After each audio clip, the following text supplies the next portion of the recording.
Try natin na i-off ang ating professional dashboard.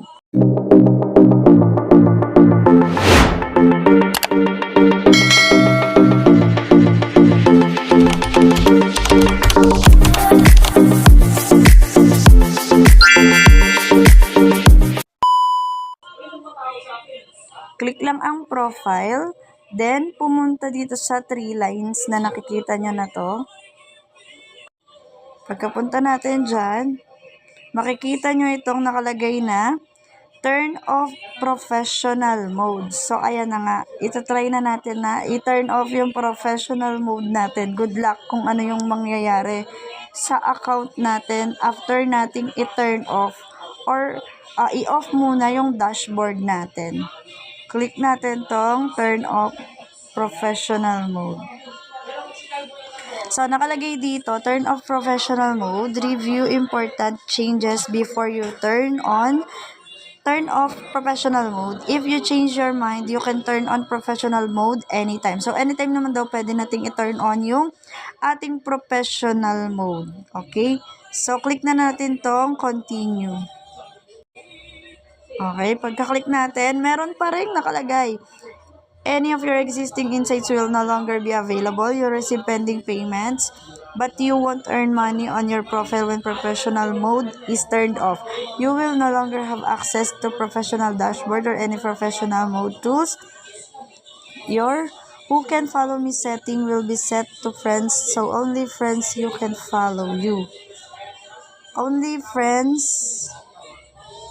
your friends can follow you. So, yun yung nakalagay, 'di ba? So, kung nagigets nyo na to, ibig sabihin, any of your existing insights will no longer be available. Ito yung una na to, ibig sabihin, lahat daw ng insights ng ating account dito, kapag ka tinurn off natin, is mawawala. And ito din, yung payment naman, pending lahat. Okay, mapepending lahat pag tinurn off natin. Ito pa yung pangatlo, you will no longer have access. Hindi mo na makikita yung dashboard mo or kahit anong professional mode tools, gaya ng mga stars, bonus, mga ganon. And your who can follow me settings will be set to friends. Nasa friends na lang daw yung settings natin sa who can follow. Okay, so yung friends lang daw natin ang pwedeng mag-follow sa atin. Hindi kagaya sa turn on na professional mode na kahit sino pwede kang i-follow. So, click pa rin natin tong turn off. Syempre, pala decision tayo eh. So, nakalagay na dito, professional mode turned off successfully. Professional mode has been successfully turned off. Give feedback to help us improve our professional mode experience. Okay, so pwede mong i-review yung default settings or close. Close na natin and tapos na tayong mag-turn off ng ating professional mode. Close na natin. After nga natin ma-close ang ating professional mode at ito na, wala na po dito yung professional dashboard. Kagaya nga ng sabi kanina, bago natin tuluyang i-close or i-off, ay mawawala na nga or no longer na tayo dito sa ating dashboard. Kaya wala na siya. So, back to ano ka na lang, parang profile account mo na lang talaga siya, literal, na merong add friend, ganyan-ganyan. So, i-check natin kung nandito pa rin yung profile has some issue. Kagaya kanina, meron tayong profile has some issue nung naka-professional mode pa tayo. Ngayon na naka-off na, check natin itong ating profile status.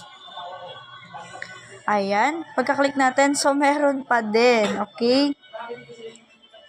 Hindi siya nawawala. Profile has some issue. So, meron pa rin siya, no? So, hindi way yung mag-turn off ka ng professional dashboard mo para lang mawala nga itong mga issue ng account mo, no? Hindi yun yung paraan.